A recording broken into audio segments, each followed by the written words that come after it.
Good afternoon, ladies and gentlemen. สวัสดีค่ะ Excellency, distinguished guests, ladies and gentlemen, welcome to the closing ceremony of ICAAP11. I would like to show a few videos and I will explain afterwards. เริ่มเลยใช่ไหมคะ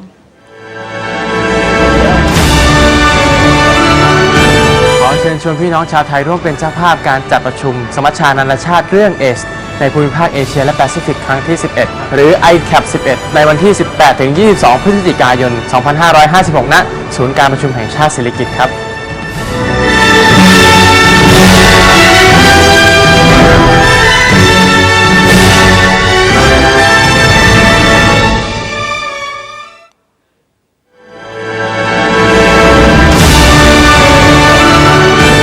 เชิญชวนพี่น้องชาวไทยร่วมเป็นเจ้าภาพในการจัดประชุมสมัชชานานาชาติเรื่องเอสในภูมิภาคเอเชียและแปซิฟิกครั้งที่ 11 หรือ ICAAP11 18-22 พฤศจิกายน 2556 ณ ศูนย์การประชุมแห่งชาติสิริกิติ์ค่ะ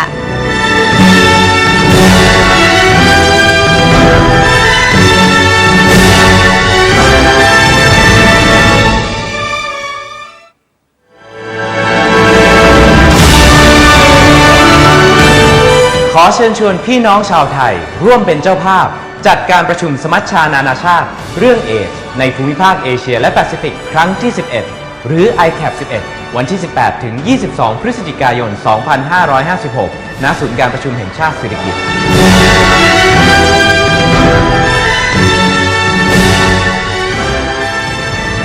When an international conference comes to a country, it is agreed that the people of the country must benefit.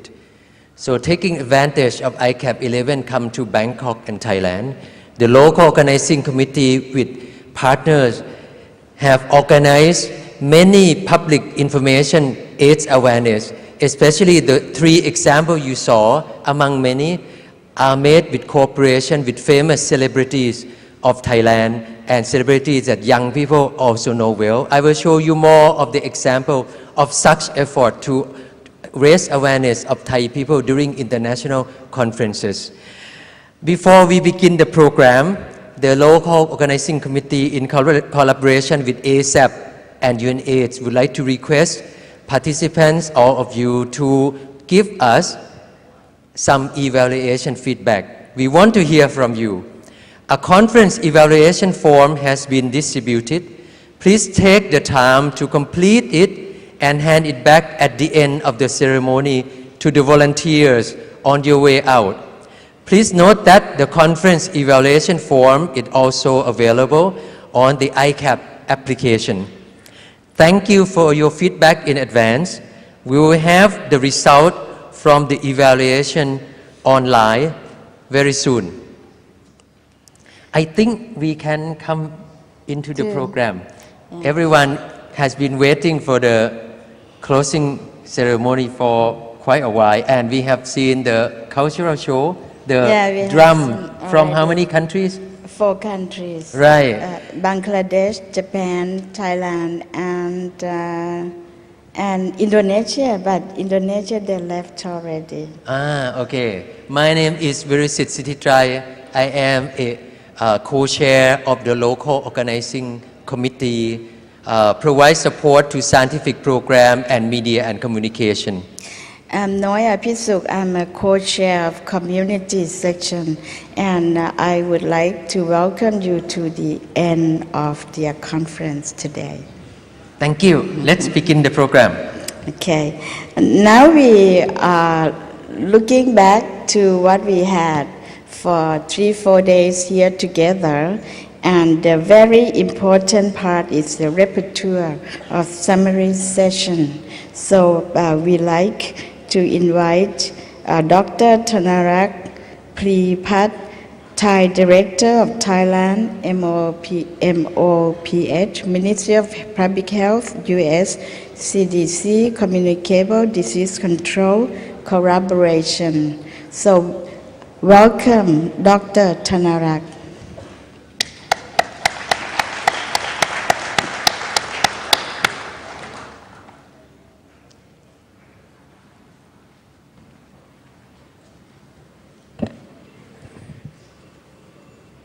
Dear esteemed colleagues, our team of rapporteur had been working hard this week to follow your presentations and discussion and to capture the key points and ideas that emerge. There have been many wonderful presentations during the Congress, and we would like to include them all, but time unfortunately does not allow us to. The team has put together this short presentation highlighting theme from this week. From the opening session, from the opening ceremony, former Minister Michai has mentioned the progress that we have moved Thailand from denial to effective HIV prevention. These programs were successful because of the strong political leadership, increasing funding with major input from civil society, military, and youth. These programs help to stem a rapidly increasing HIV epidemic in Thailand in early 1990, decreasing the number of new HIV infections through 1990 and into the 2000s. But Kun Michai pointed out in recent years we have become complacent and progress has been stalled. At the risk of seeing the resurgence of HIV epidemic, Kun Michai urged us to renew and refocus our effort to achieve the 3-0: 0 new infections, 0 AIDS-related deaths, and 0 stigma and discrimination. In the first plenary, Dr. Steve Cross expanded this discussion, showing us how, after years of progress in the Asia and the Pacific, the number of new HIV cases has stopped declining from 350,000 new cases per year from 2008 through 2012. He suggested we need renewed leadership, and not just political leadership, but leadership from health community, youth, civil society, and others. In Asia and the Pacific, in concentrated epidemics, we need to focus on key population and in geographic setting with high incidence, using more proactive, simplified HIV testing and counseling strategies, while sustaining a right-based approach to HIV prevention. We need to invest thoughtfully in effective prevention strategies. As we all know, major causes of death among people living with HIV are opportunistic infection. In most Asia-Pacific countries, people living with HIV have late access to care.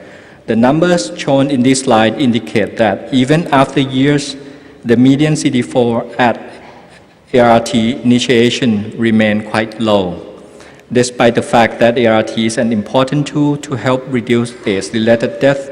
The coverage in most countries is only around 50%. Another cause is there are leakage in the cascade of care.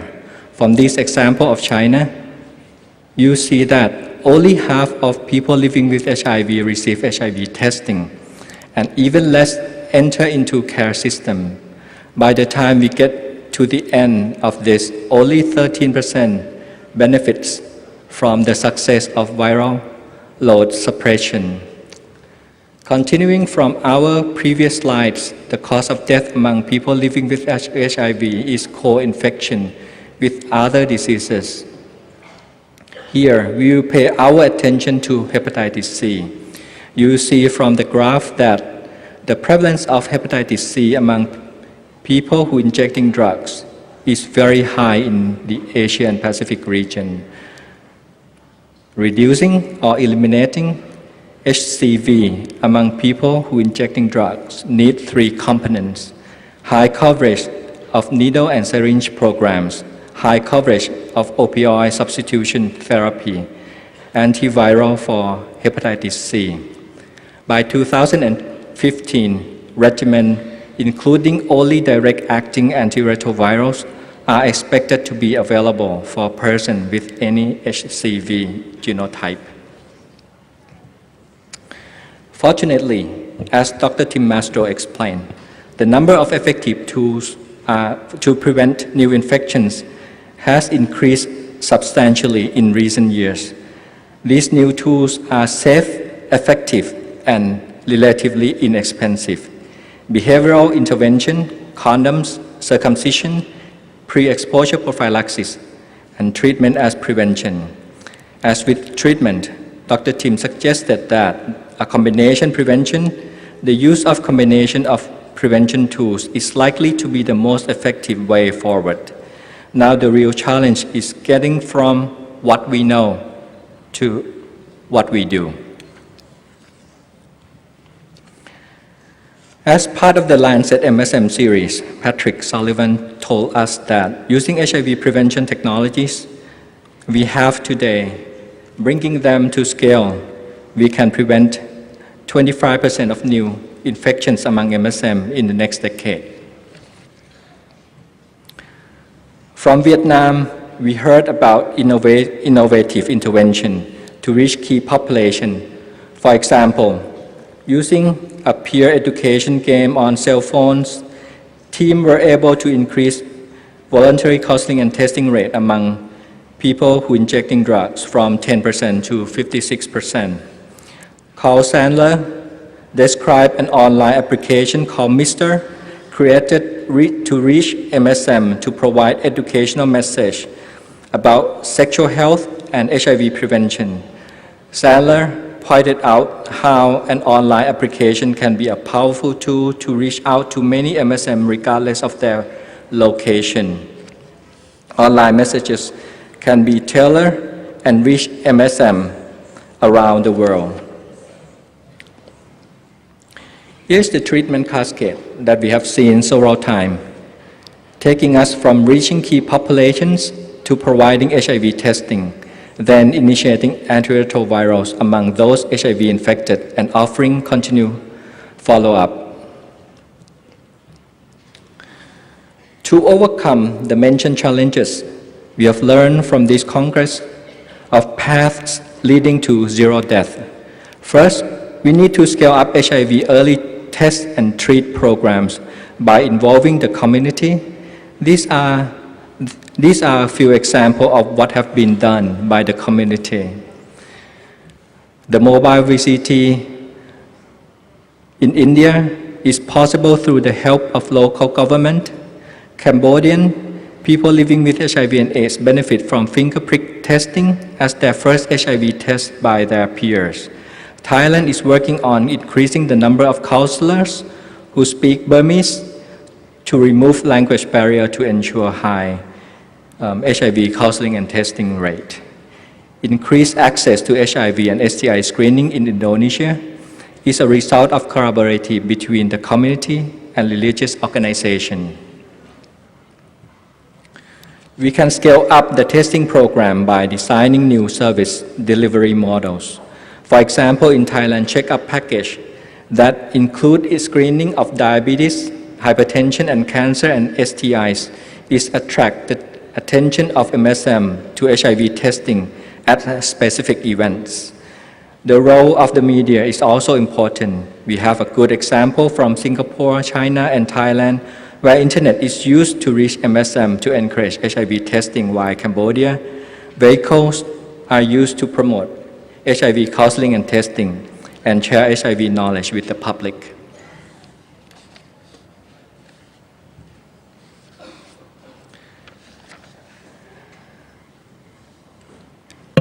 We need to increase retention in care.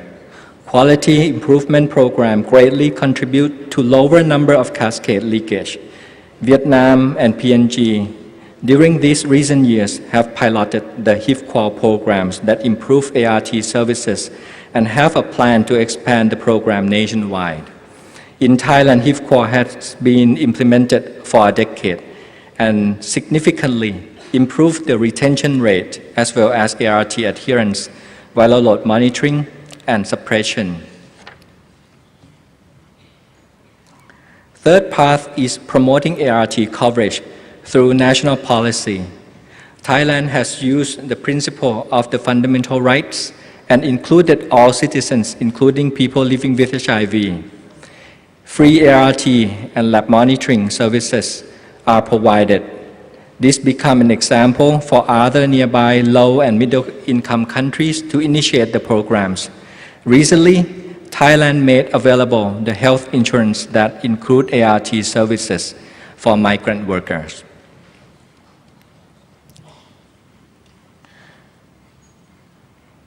There are studies that show evidence how HIV can be cured. For example, the study on the treatment within 4 weeks of infection, the elimination of latent infected cells, and gene therapy to eliminate the receptors. In the next 10 years, the HIV cure is likely achievable.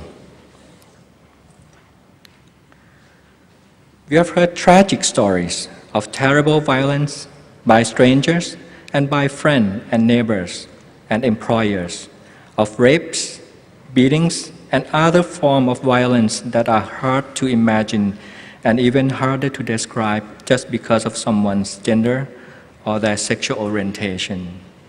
We have heard about families that emotionally and psychologically abuse, that shun, that violence, torture, and even sometimes kill their own children, their brothers or sisters, their husbands and wives, and their neighbors because of their HIV status or sexual orientation. We heard about human beings treated like animals, of beatings, of forced incarceration, and deportation of people losing their job and their ability to earn an income by the very institutions and authorities that are expected to protect them. And we saw that this stigma, sadly, too often extend to healthcare setting. Using the UNAIDS Stigma Index, we know that between 40 to 45 of people living with HIV in Asia and the Pacific have experienced some form of discrimination in these settings. In some recent study done in India with more than 1,000 public health professionals from 40 hospitals, we saw shocking figures. 70% of nurses reporting that they believe that people living with HIV infected via sex drugs got what they deserve. Nearly 25% of doctors believe that HIV-positive children should not allow in school. More than half of ward aides would not want to eat from the plate used by someone that was HIV positive. Not surprisingly, that stigma has led to discrimination in healthcare setting. We heard several reports this week from China, from India, from Vietnam, from Sri Lanka, and others about HIV-positive individuals routinely denial care or not receiving the same level of care because they were HIV positive. We also know that vulnerable population must try to survive within a discriminatory legal environment. Bad laws and policies are fueling the spread of HIV, resulting in human rights violation and costing lives. Repressive anti-discriminatory laws and practices, non-supportive school environments, and normative social structures make life increasingly difficult for vulnerable population. Discrimination has consequences beyond health services for vulnerable populations such as education, employment, and social life. But this extreme stigma and discrimination in the community, in the family, in healthcare, and in the courts is a major barrier to our HIV objectives. We heard this week example of how discrimination in healthcare is leading people such as sex worker, MSM, people who injecting drugs, migrants, and other important population to avoid seeking HIV diagnosis in order to avoid the stigma associated with being HIV positive.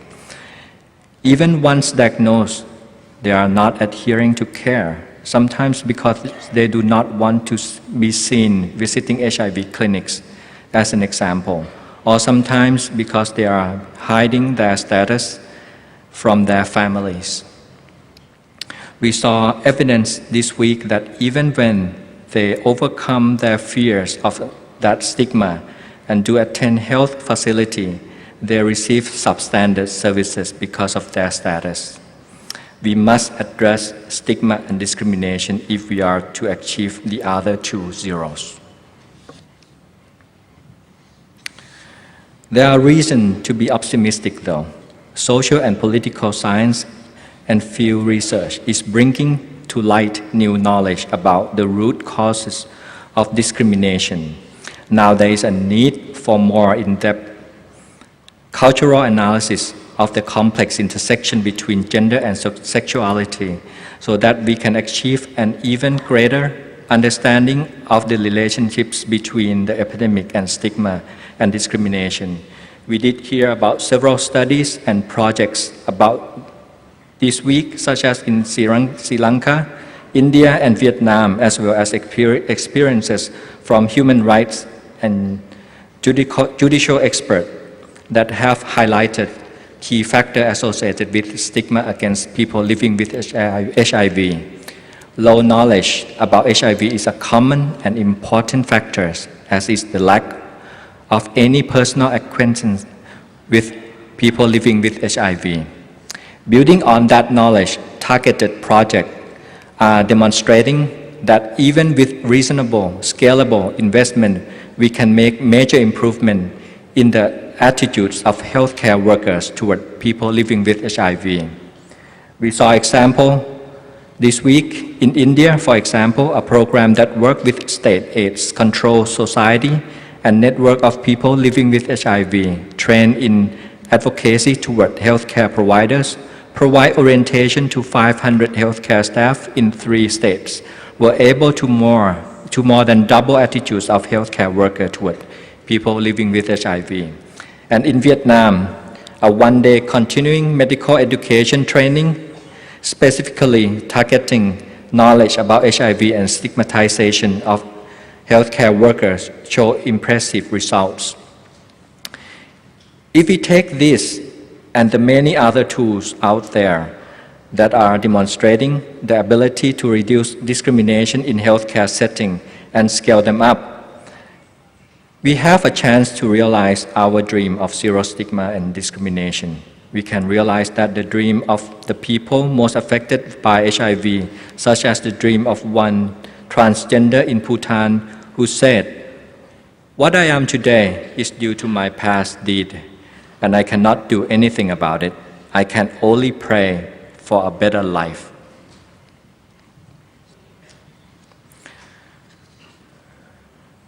Good laws and practices that protect human rights and build on public health evidence already exist, but must be replicated. Bad laws are changing.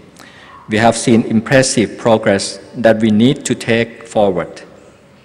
At least 10 punitive laws have been lifted, including criminalization of same-sex practices, of HIV transmission exposure or non-disclosure, HIV-related discrimination in employment, HIV-related restriction on entry, stay, and residence, and compulsory detention of sex workers as example.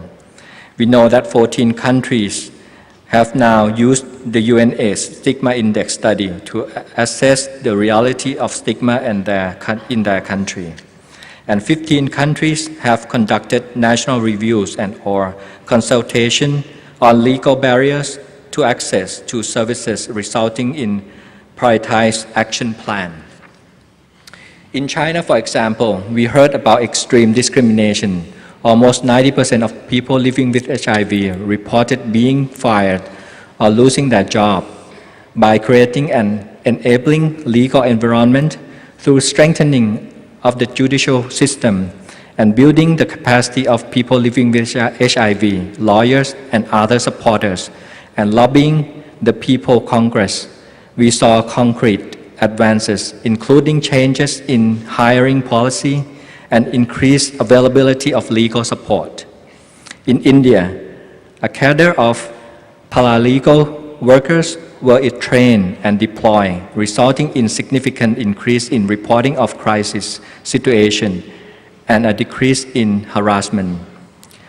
Nonetheless, as you have all seen and heard this week, our work has just begun. We must take these examples forward. Sex work should be decriminalized. Everyone should be provided equal access to care and treatment. More humane approaches to addressing these challenges faced by drug users, youth, and others need to be put in place everywhere. I would like to close the rapporteur session by quoting our Prince Mahidol. We need to try to move from what to do, what we know, to what we do. Prince Mahidol said, "True success is not in the learning, but in its application to the benefit of mankind." Thank you very much.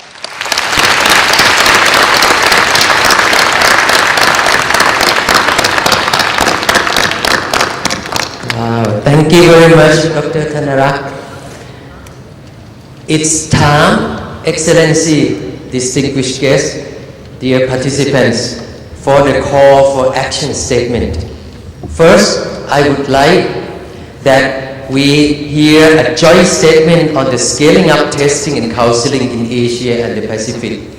This has been committed by over 30 national and international organizations representing communities, bilateral and multilateral partners.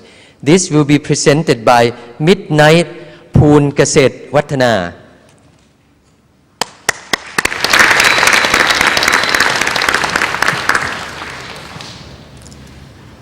In Asia and the Pacific, less than half of the key populations know their HIV status.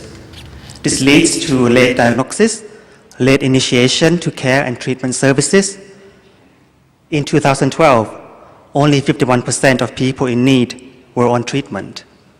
Across the region, evidence shows that many people do not undergo HIV testing for fear of stigma and discrimination and disclosure that can affect their livelihoods. We, civil society organizations, including the Asia-Pacific Network of People Living with HIV, the Asian Network for People Who Use Drugs, the Coalition of Asia-Pacific Regional Networks on HIV/AIDS, the Asia-Pacific Coalition on Male Sexual Health, and the Asia-Pacific Network of Sex Workers, together with development partners and United Nations entities in Asia and the Pacific, including UNAIDS, the World Health Organization, and PEPFAR, are committed to work with countries and communities to support community-based, confidential, voluntary testing and counseling. Through a regional consultation consisting of 89 participants representing ministries of health and communities from 12 countries, at a meeting entitled The Regional Meeting on Community-Based Testing, Challenges and Opportunities, that took place in October this year. We developed together a joint statement on scaling up voluntary community-based HIV testing and counseling for key populations in Asia and the Pacific. And that was launched yesterday. And together, we are calling for the following. Firstly, review of existing national testing strategies and approaches, and revise where needed to expedite the progress. Secondly, strengthening of partnerships between ministries of health and communities. Thirdly, support of community-led efforts to promote increased demand for HIV testing. And lastly, advocate for communities as equal partners in the delivery of HIV testing services at national level. So let us together walk the talk.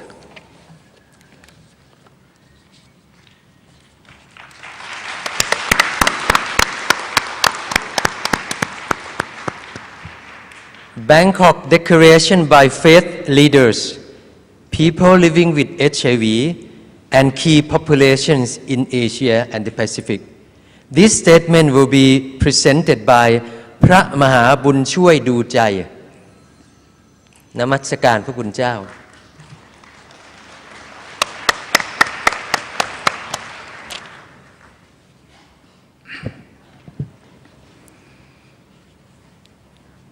We, the leaders and the representative of faith-based organization with over 130 participants from more than 17 countries, including people living with HIV and AIDS and or affected by HIV and AIDS,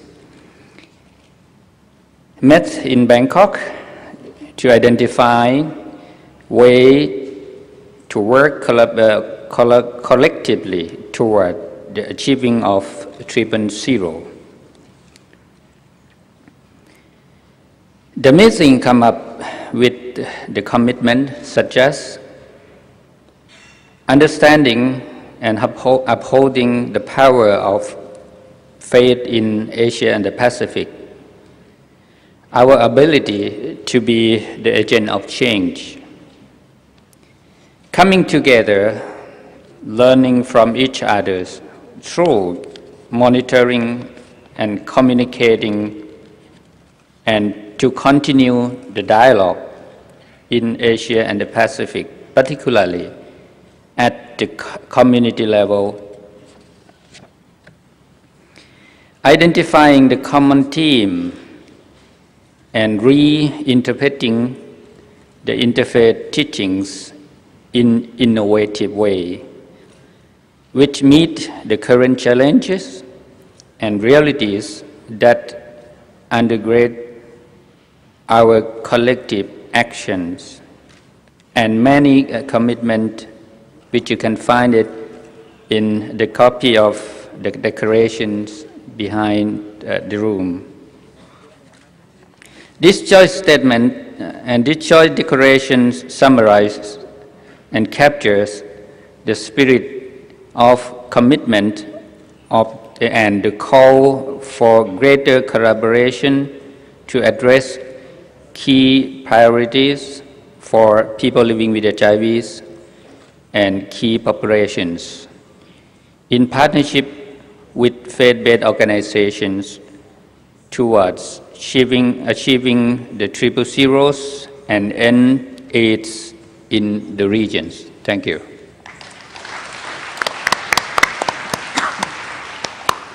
Senior officials from governments, representatives of communities, bilateral and multilateral partners met on Asia Pacific Getting to 3.0. Amaya Mo Niang will present the commitments from this meeting.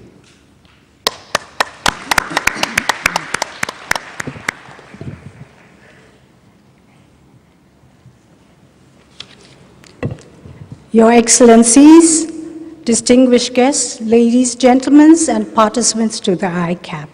A very good afternoon to you all. Sawadee ka.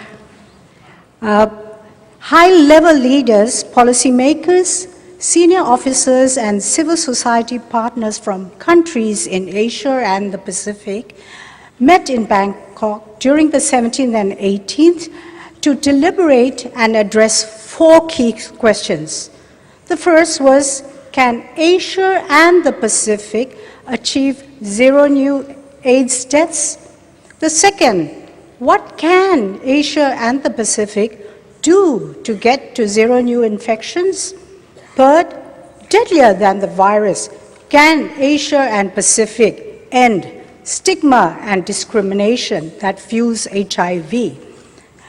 Then the fourth, innovations, investment and impact. How can Asia and the Pacific invest for a sustainable, high-impact response?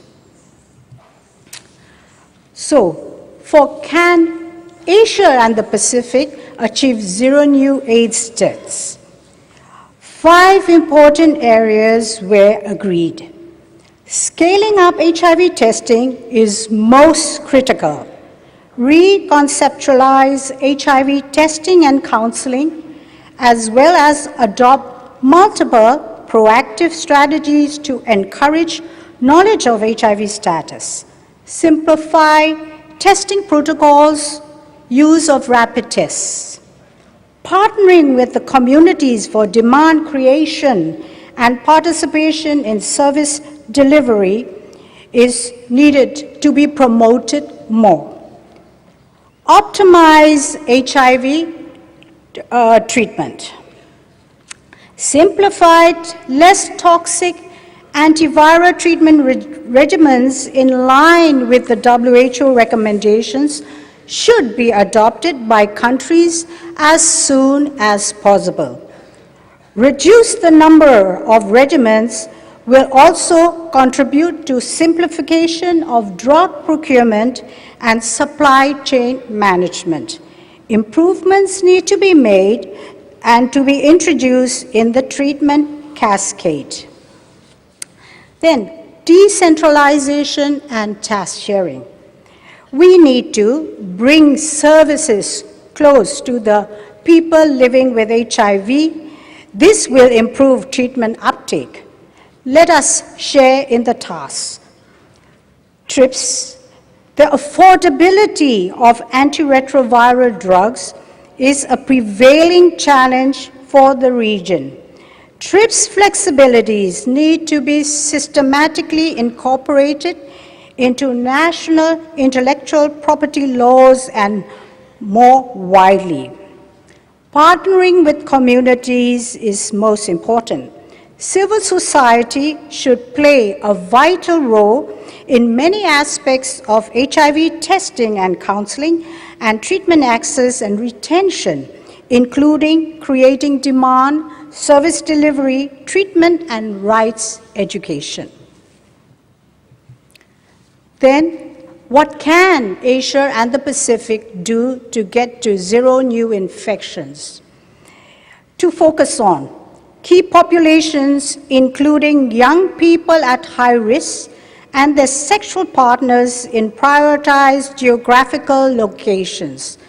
Men having sex with men should be at the core of the HIV equation in Asia and the Pacific. Combination HIV prevention is important. We must move beyond the business as usual approach. Innovations in interventions are needed.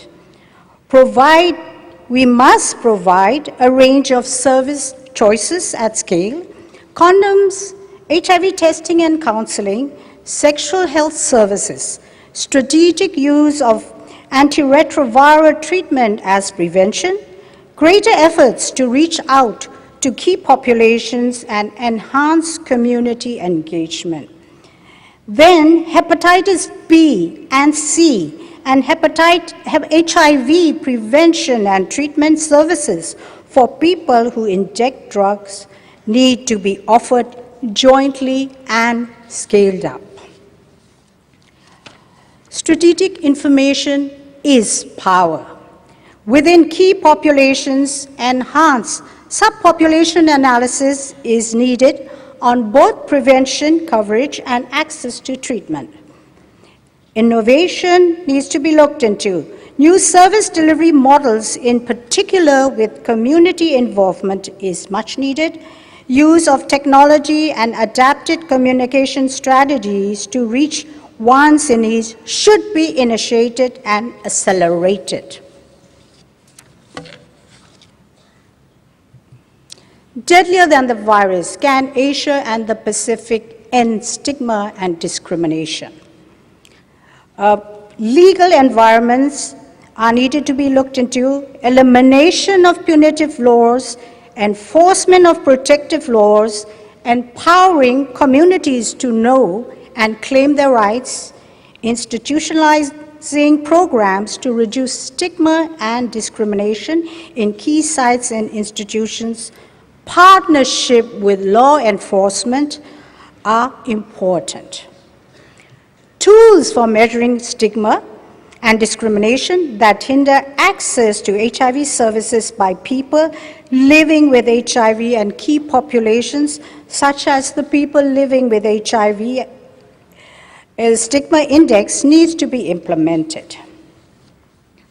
Community mobilization, strategies that support community mobilization, monitoring of stigma and discrimination, and rights-based activism are the core component of the HIV response and critical to future progress. Strategies that institutionalize financial and other support for community engagement, rights literacy, and rights-based activism will be critical to future progress in reducing stigma and discrimination. Innovation, investment, and impact. Country needs to increase their domestic investment on HIV, strengthen country ownership of the AIDS response, and take a long-term sustainable view of what ongoing investment in the AIDS response will entail. Program priorities and corresponding funding allocation must be better targeted. Investments should be made in key populations that accounts for a bulk of the new infections. Systems are needed to monitor whether and where funds reaching populations at higher risk and ensure their central role in the response. Health and community system strengthening. It's very, very important. Further investment in strengthening health and community systems is necessary to sustain the response over the long term. Integration of services is a must. Airline travel, alcohol, and tobacco taxation are promising ways to boost resources for domestic funding, and this is how we need to look at innovative funding mechanisms. Can we make it? The Asia and the Pacific can get to zero new infections, zero discrimination, and zero AIDS-related deaths through partnerships with the community, elimination of stigma and discrimination, to be focus. Innovation is much needed. Smart investments have to be made. South-to-South collaboration is extremely important. Thank you very much. Thank you very much for the statements. Ladies and gentlemen, I'd like to call all of us that we are in this room as a delegates who has been involved in AIDS Circle. There are many conferences in the world, so it would be meaningful to listen to the link between ICAAP11 and the 20th International AIDS Conference. I'd like to call for Kun Virat Lohit Gun, the chair of the ICAAP11 Local Organizing Committee, to meet with Dr. Charan Levin, local co-chair 20th International AIDS Conference. Please welcome Kun Virat and Dr. Levin.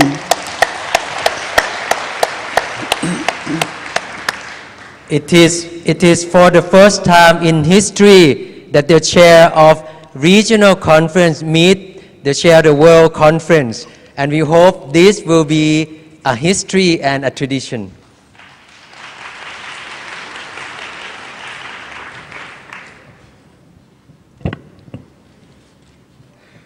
Your Excellency Ratu Ipile Nailadikwao, President of Fiji.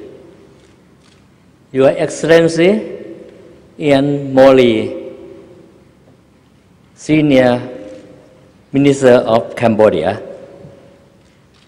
Your Excellency Nassauddin Secretary, Ministry of Health and Family Welfare, Bangladesh, Dr. Sopon Mekthon, Director General, Department of Disease Control, Royal Thai Government, Ministry of Public Health. Professor Samuel, President of AIDS Society of Asia and the Pacific, Kun Sharon Levin, local chair of the 20th International AIDS Conference in Melbourne. Honorable Member of Parliament, Excellency, honorable guests, ladies and gentlemen, as you hear from the rapporteur and our colleague, that reflects our outcome for 5 days that we had together. It is the commitment of us to tackle with the HIV/AIDS epidemic in Asia and the Pacific. We are going to list the different zeros, as you know, but fortunately, ICAAP is in Asia and Pacific, but IAS, International AIDS Conference, that covers the whole world. So we are going to link together between the regional and the world. So please join us to tackle with the HIV/AIDS problems, not only in Asia and the Pacific, but also the whole world together.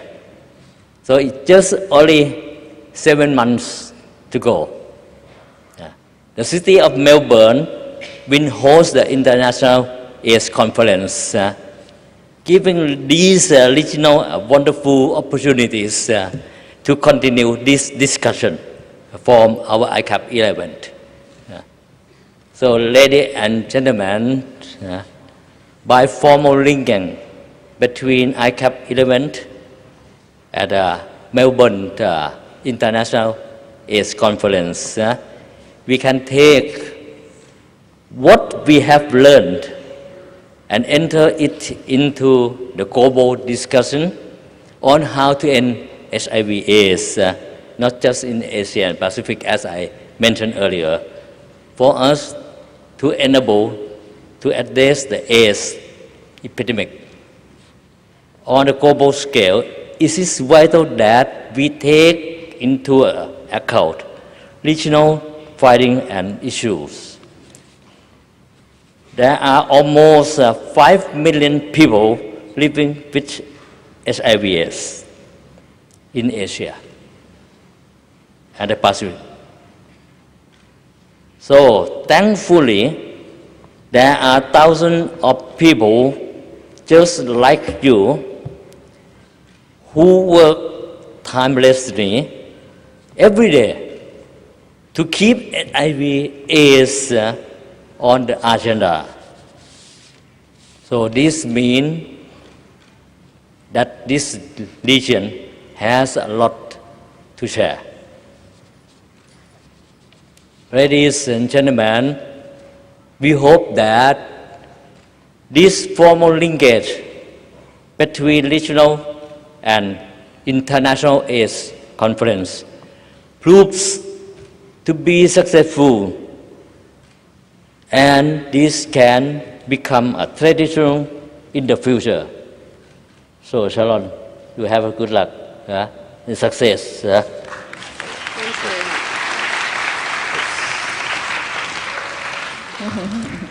Thank you very much. Distinguished guests, ladies and gentlemen, I'd like to thank the conference organisers for this great opportunity to address the delegates at this conference. I'm really honoured to be able to speak to you today and want to congratulate the co-chairs and all the delegates for an absolutely astounding event. So congratulations to everyone and I hope the International AIDS Conference in Melbourne can be just as successful next year. This week at the ICAAP has given us a lot to consider as we move into the official sprint on World AIDS Day next week for the 20th International AIDS Conference in Melbourne next July. We are all keen for a lot of the discussion that has taken place here to be incorporated in the AIDS 2014 conference program, and I strongly encourage you to take up that opportunity. This will be the first time the International AIDS Conference will be in the Asia-Pacific region since it was held here in Bangkok in 2004. And the Asia-Pacific region is, in many respects, the melting pot of all that is good and bad in the fight against HIV/AIDS. The region has been home to some very notable successes.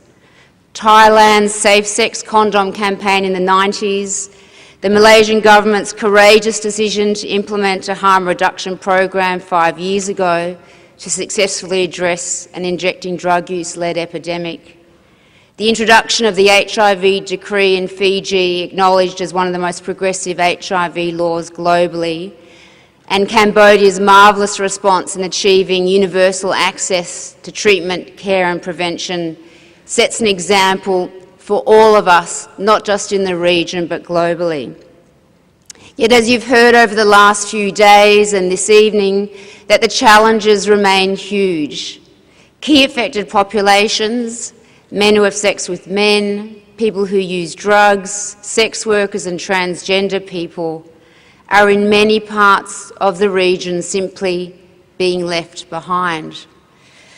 As a scientist, I have to ask myself how it is that after nearly 3 decades of proof that needle exchange programs save lives, that 16% of people who inject drugs in Asia are living with HIV, and that figure approaches 30 to 50% here in Thailand and in Vietnam. It's also unacceptable that less than 1 in 10 people who use drugs in our region have access to prevention services, and fewer still able to access antiretroviral treatment. As a scientist, I also have to ask myself whether we're doing the right things when it comes to the worrying HIV infection spikes among men who have sex with men in countries like Pakistan, Nepal, Thailand, Cambodia, China, Vietnam, India, Indonesia, Myanmar, the Philippines, and in my own country, Australia. And as a scientist, I ask myself why, when for over a decade we've known how to prevent mother-to-child transmission, still only 30% of pregnant women are offered an HIV test in East, South and Southeast Asia. And it's deeply concerning that in the 3 same regions, only about 16% of pregnant women living with HIV receive antiretrovirals to prevent mother-to-child transmission. There are some reassuring exceptions. In Malaysia, all women have access to these services, but in the region it's very much the exception. So it's clear that we have a long way to go, and I believe that path will necessarily mean fighting the hard fight of winning the hearts and minds of recalcitrant or nervous national governments. We simply have no choice. But being a scientist, I am, I believe, an optimist. 17 years ago, when the first antiretrovirals hit the marketplace, no one thought that we'd nearly have everyone who needs to be taking them doing so in countries like Botswana. Similarly, if you'd told people that antiretroviral treatment could also be a preventative tool and that intensive early treatment could possibly lead to the remission of HIV, or that we could dare to use the C word or talk of cure. At this stage, however, as much as we want it to be, I think an HIV cure still remains a long-term aspirational goal, and it cannot and should not interfere with the current agenda of universal access to treatment, care and prevention, but rather is an addition to those key pillars of the global HIV response. The science of finding a cure one day is no doubt complex, and I think we all acknowledge that this task is too complex for one laboratory, one company or one country. And to ultimately find and deliver a cure, we will need a substantial investment in science, but we also need new alliances between community, government, the private sector and academia. Similar partnerships have brought great success to HIV in the past. Just think of the development of antiretrovirals. We need the same approach now to really accelerate the path towards a cure. AIDS 2014 in Melbourne, Australia, presents us with an opportunity to accelerate the global commitment to get to the 3 zeros and see the end of AIDS through universal access to antiretrovirals, eliminating stigma and discrimination, and accelerating the scientific research to one day find an effective vaccine and cure. Australia, with its strong record of partnerships across the board, can and hopefully will play a major role in leading this legacy. There is no choice. We all need to pull together. We owe it to those in need. And pulling together is something I am very proud to say that we've done in Australia since the early days of the epidemic in the early 80s. Australia's track record has to date been largely exemplary, bold and decisive bipartisan leadership at the onset of and throughout the epidemic means that Australia has very low levels of HIV in the general population. We have a model of partnership between all communities affected by HIV, researchers, clinicians and the federal, state and territorial governments. This is the main reason why we've been able to keep HIV under control and relatively low in size compared to other countries.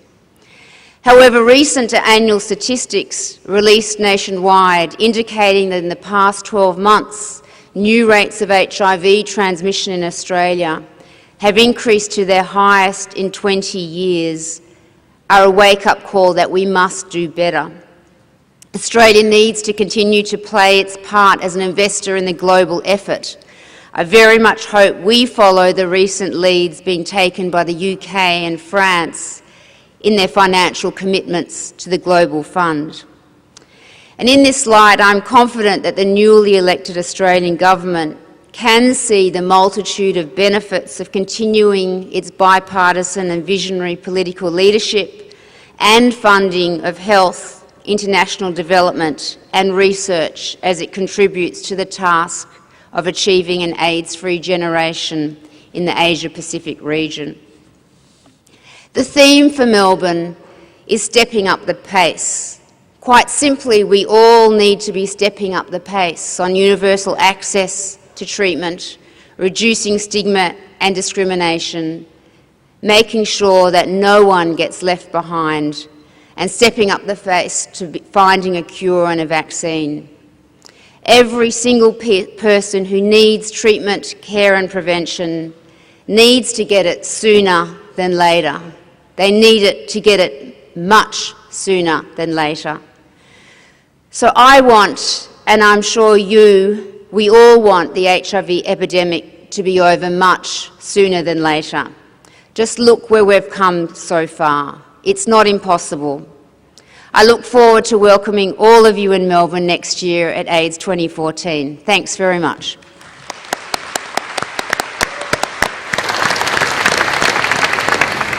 Thank you, Khun Virat and Sharon. Sharon, I hope that participants from ICAAP should be treated specially in Melbourne, since you have met us here already.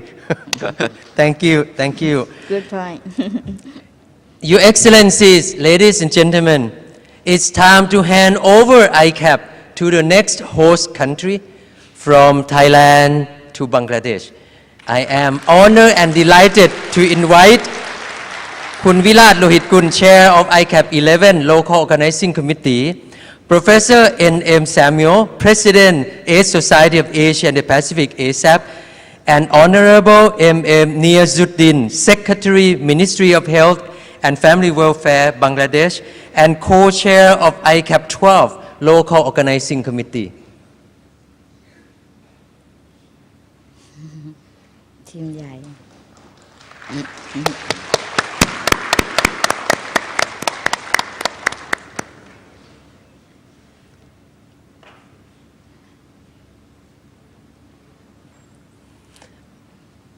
I know that Excellency Secretary has a lot of support from Bangladesh. May I invite your support from Bangladesh to come up to the front, please, so that we see the power of Bangladesh that ready to host the next ICAAP.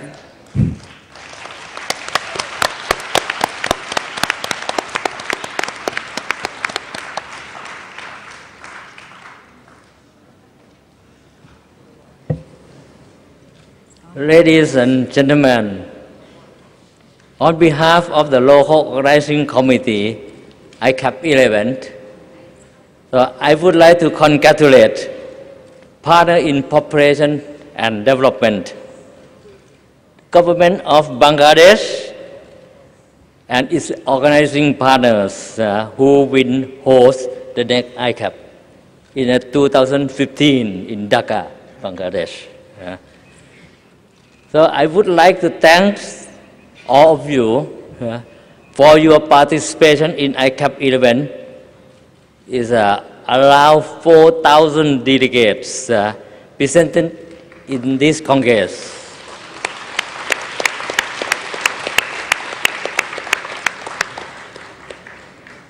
It is for greater collaboration and partnership that shape our future HIV/AIDS response.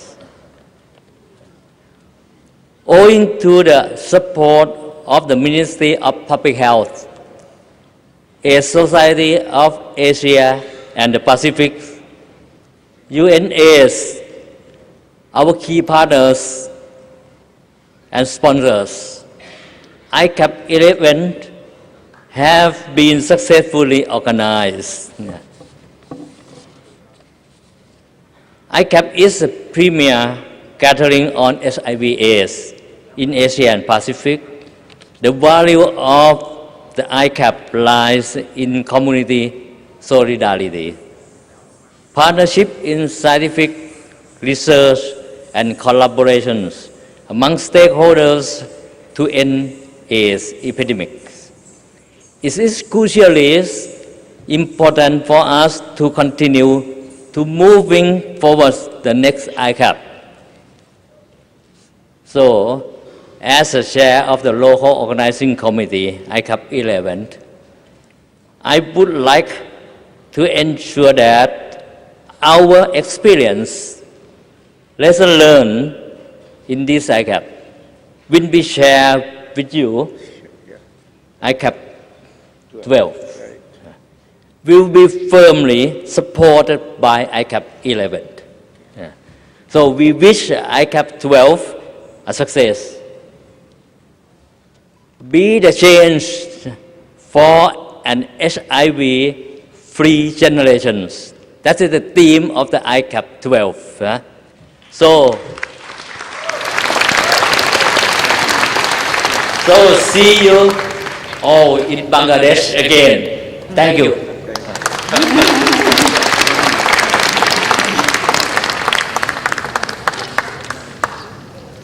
Your Excellencies, Mr. Prasadarao, Kunvilas Pairojana, co-chairs and dignitaries, ladies and gentlemen, fellow colleagues of the ICAAP Executive Committee and friends, on behalf of all the ICAAP Exco, it gives me great pleasure to congratulate the LOC, entire teams of LOC, and those who work behind the scenes, and the volunteers of the ICAAP11. A big thank you for you for successfully conducting the ICAAP11. As the convener of the ICAAP11, I thank UNAIDS, Steve, Pradeep, and Dawn for constantly watching over us, and thank other international partners, ASHAM and IAS, for their support and continuous engagement in the ICAAP11. Thank you. ICAAP and its constituents from the civil society and people living with HIV/AIDS have learnt a great deal from the ICAAP11. We thank the SPC for incorporating our suggestions and providing space for our new sessions, skills building workshops and satellites that were found to be innovative. We have learned that we should test and treat early. People living with HIV/AIDS lives are more important than money and economics. Policymakers and administrators must find funds from national budgets for the lives of its citizens. What then is the responsibility of the civil society and communities? They in turn must also prioritize and invest in education of their clients on test and treat early. The priorities of the international NGOs, national and local, should be on the same page. We need to look ahead to the next ICAAP that will be held in Bangladesh. It's gratifying to observe the enthusiasm that is demonstrated by the government, international community, civil society of Bangladesh, and we wish them all our best as they start preparing for the next ICAAP11. We have a great deal to think about and translate what we have learned here and observe here at the ICAAP11. It is to translate into action. We need to ensure that individuals in our care and those infected and affected are permitted to live with dignity and as members of the contemporary society. Ladies and gentlemen, we have the tools and evidence, and we need to make sure that we use them.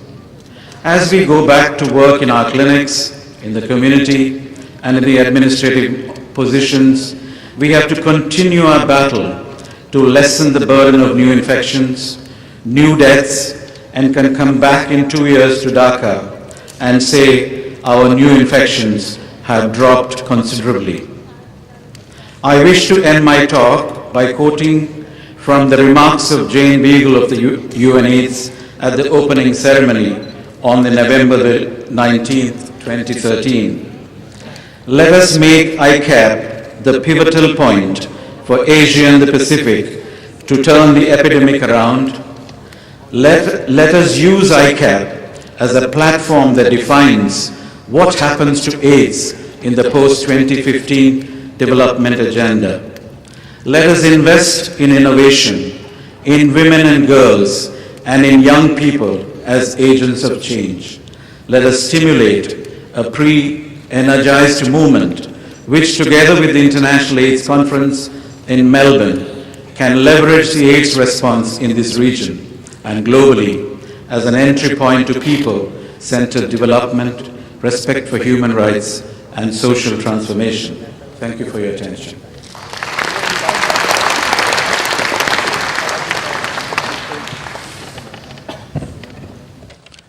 Assalamu alaikum and very good afternoon. Honorable President of Fiji, His Excellency Ratu Epeli Nalatib Kau, His Excellency Aaron Mauli, Senior Minister of Cambodia, Dr. Shafen Mekthon, Director General, Department of Disease Control, Minister of Public Health in Thailand, Mr. Willis Lohitkul, Chair ICAAP Local Organizing Committee, Professor N.M. Samuel, President of AIDS Society of Asia and the Pacific, distinguished participants, ladies and gentlemen, again, good afternoon. We are at the end of the successful ICAAP11 in Bangkok. On behalf of the government of Bangladesh, I am here to welcome you all in ICAAP12 in Bangladesh in 2015. The ICAAP11 in Bangkok has been extremely successful. This has been possible due to active, constructive, and productive engagement of all the organizers and partners of ICAAP11. We strongly recognize that this contribution will remain as lasting benefits for the future ICAAPs, but more importantly, for tackling the global burden of HIV/AIDS. Therefore, we would request your wholehearted support, advice, and experience to make the ICAAP12 a milestone of success and achievement. Bangladesh feels proud of getting the responsibility of hosting ICAAP12 and will try its best with your utmost support and cooperation to make the event as best as possible. I must not forget to acknowledge and thank the government of Kingdom of Thailand for hosting ICAAP11 in the most beautiful and successful manner and for extending the warmest hospitality to all of us here in Bangkok. With these few words, I would like to conclude my speech. I look forward to warmly greet you in Dhaka in 2015. Before concluding, I would like to announce our Honorable Prime Minister of Bangladesh, Sheikh Hasina, will warmly welcome you through her video voice here after a short period. Distinguished participants, thank you very much. Thank you again.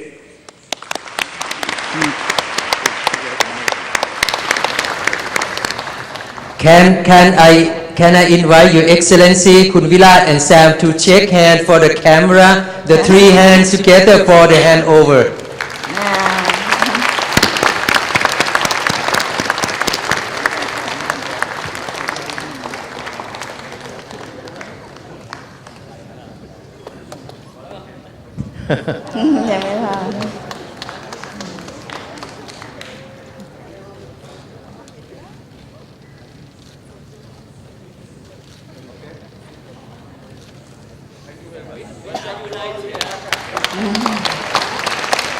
And here's a message from Excellency Prime Minister.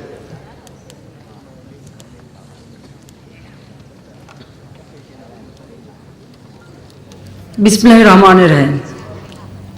On behalf of the government and the people of Bangladesh, I have the great pleasure in extending a warm welcome to the organizers of the International Congress on AIDS in Asia and the Pacific for holding the ICAAP 2015 in Dhaka.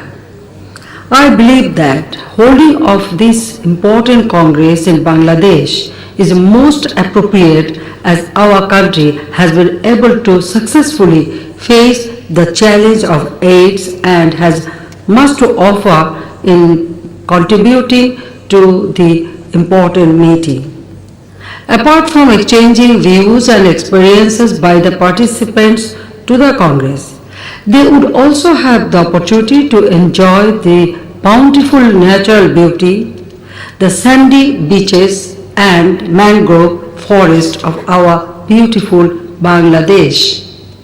Once again, let me have the pleasure to invite the organizers and participants to the ICAAP 2015 to come to Bangladesh with a view to furthering the cause of eliminating AIDS from the Asia and the Pacific region and beyond to the rest of the world.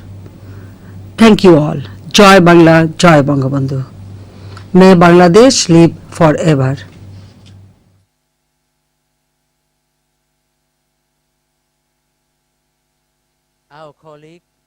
Our colleague from Bangladesh.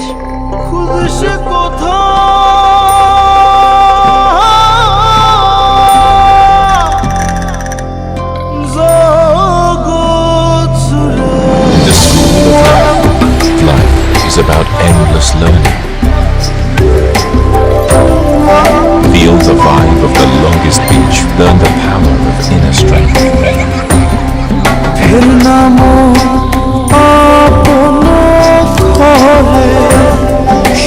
It's Royal Bengal Tiger's territory. For dangerously sweet reward, learn how to collect honey.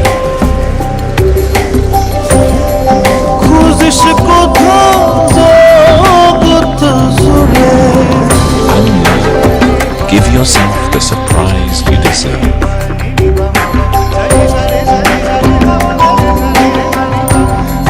Yes, you always loved racing. Learn to race without wheels.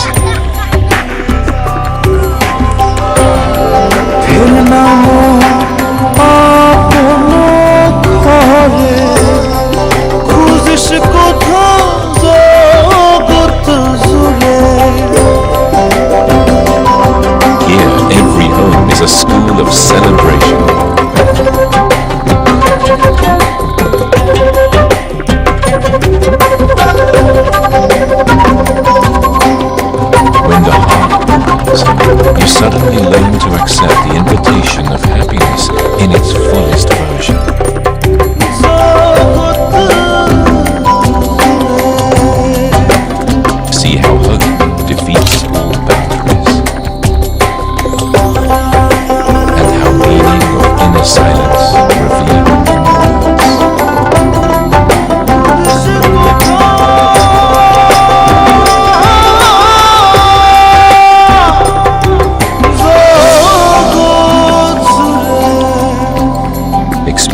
sense the spirit of freedom in the air. The father of nation, Sheikh Mujibur Rahman, liberator of Bangladesh,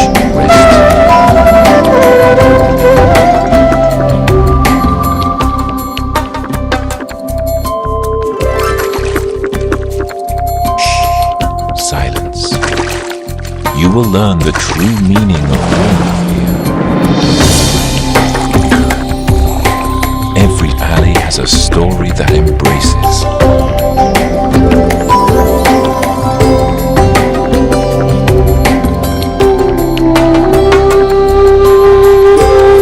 Who else can tell you to love your language more?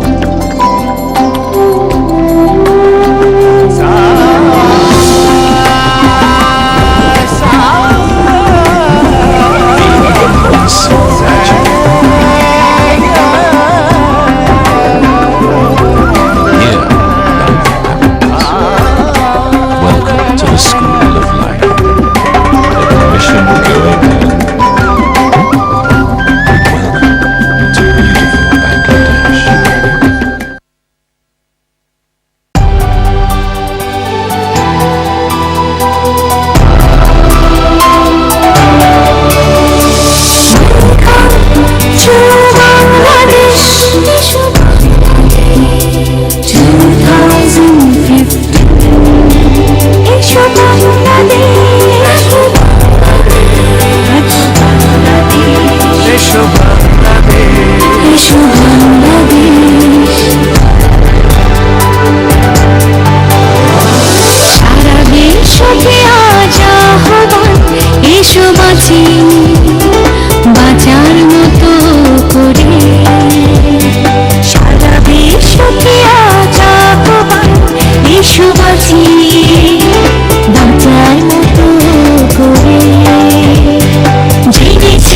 beautiful Bangladesh.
বাঁচি বাঁচার মতো করে ভেবেছি আমরা অনেক কিছুই বুঝেছি কত দামি জীবন সুস্থ জীবন নিয়ে থাকবো বেঁচে চাই না মৃত্যুর আলিঙ্গন এসো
exciting moment that we are moving to Bangladesh.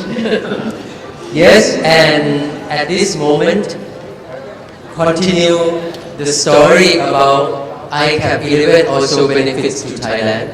I would like to show just a few pictures to show cooperation in terms of doing AIDS education and raise awareness on AIDS with cooperation of local organizing committee, Ministry of Public Health Thailand, Bangkok administration, advertising company, cable TV, underground BTS, underground MRT train, BTS SkyTrain, and bus company and TV channels. Can I show the few slides, please?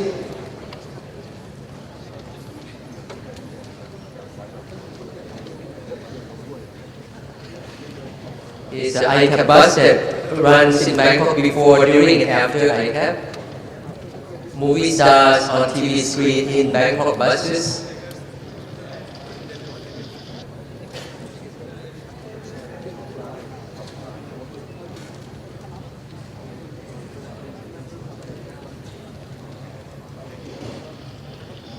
The billboard near Suvarnabhumi Airport. And this is probably the smallest, youngest participant of ICAAP. Thank you very much.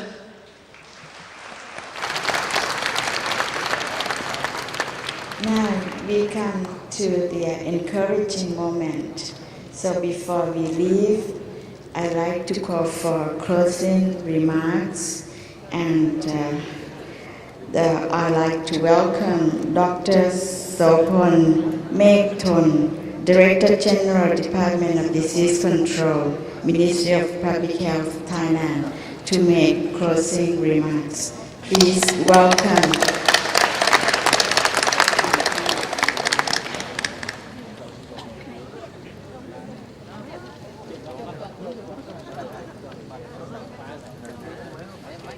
Your Excellencies, Mr. Ratu Ekari, Naila Tikau, President of Fiji. Your Excellency, Yang Mori, Senior Minister of Cambodia. Dr. N.M. Samuel, President of the Society of Asia and Pacific. Gurila Rohitun, Chair of the Local Organizing Committee, ICAAP11. Distinguished guests, ladies and gentlemen, it's my pleasure to be here to congratulate to the success of the ICAAP11 today. Thanks to the rapporteur team for the excellent reports. It witnessed the hard work before the Congress of the local organizing committee, the scientific community, and leadership program committees. Certainly, the active contribution of all participants from various countries is the key success factor of the Congress.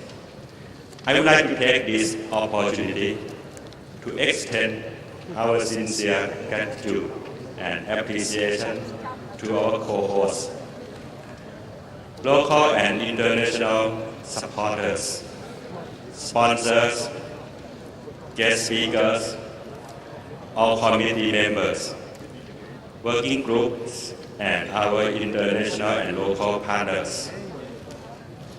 Without your kind support and collaboration, we could not have come this far. I hope you have all fulfilled your purpose of participating in the Congress.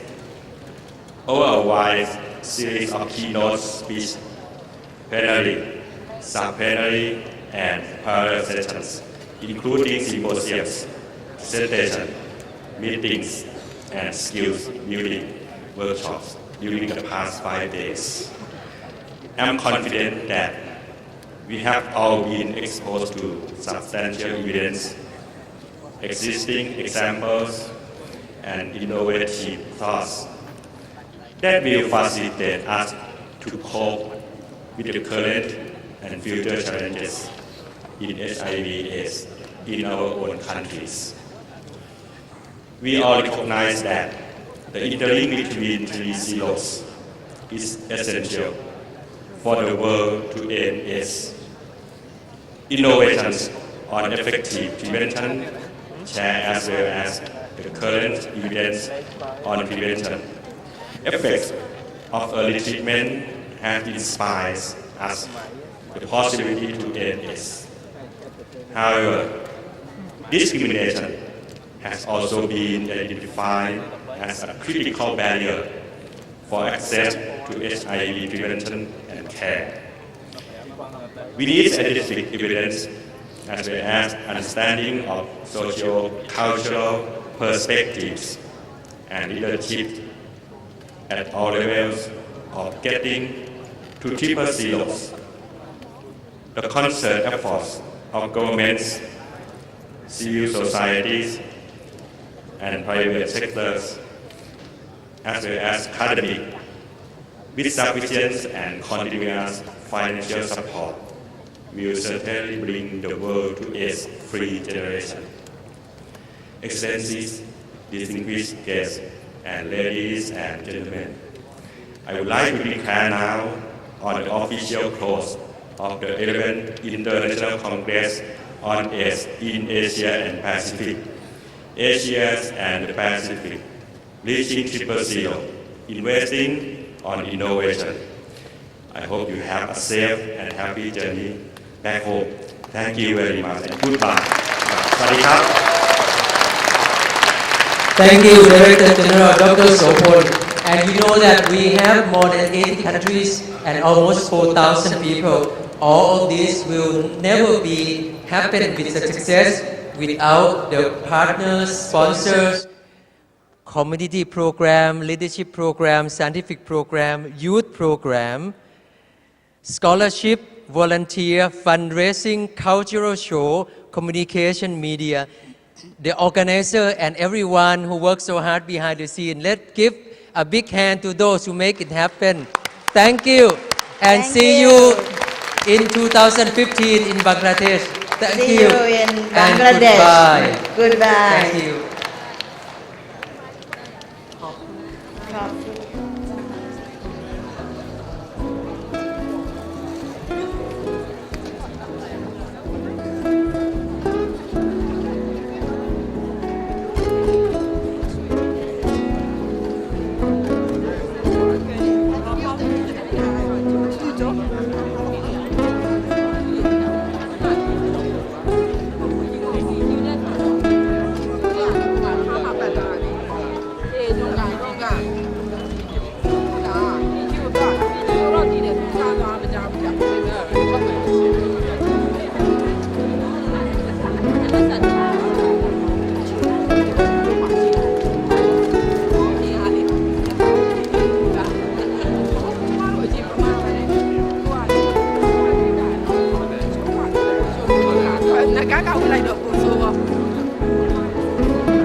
Ladies and gentlemen, I would like to invite Kubilat and distinguished guest excellency on stage to take a final photo together. Please, our organizer, please invite the guests. Excellency President, Minister, Director General, Sharon, Sam, Excellency Secretary, could I invite you on stage to take final photo together?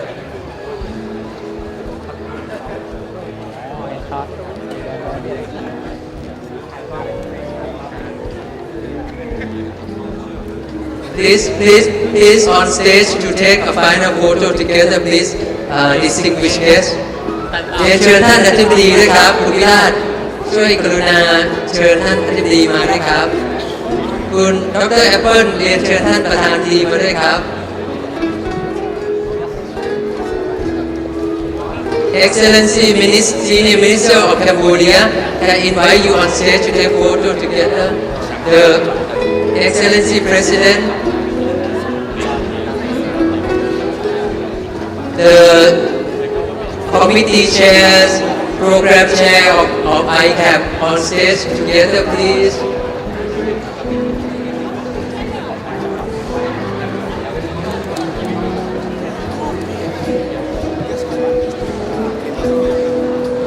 Thank you.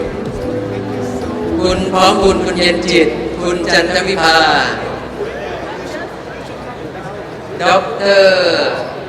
อัชรา Sharon is here, wonderful.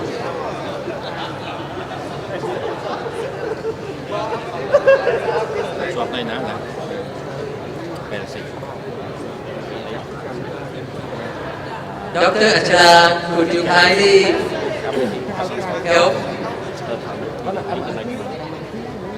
Can I invite Excellency President on stage too? Can I invite Excellency President on stage with photo with us, please?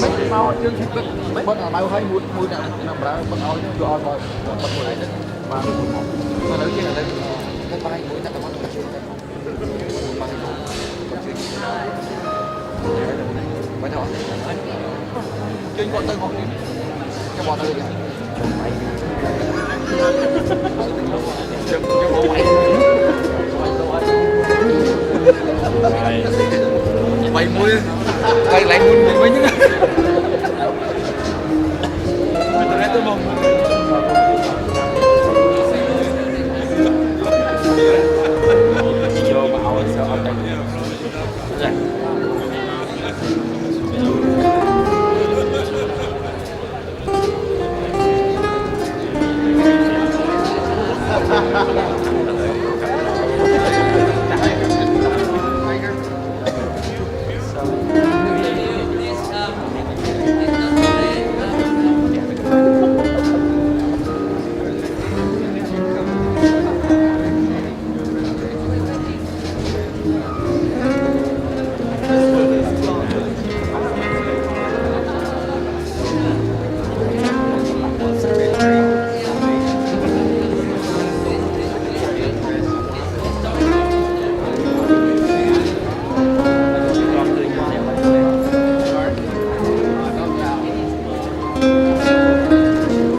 ที่ทำแล้วอะครับ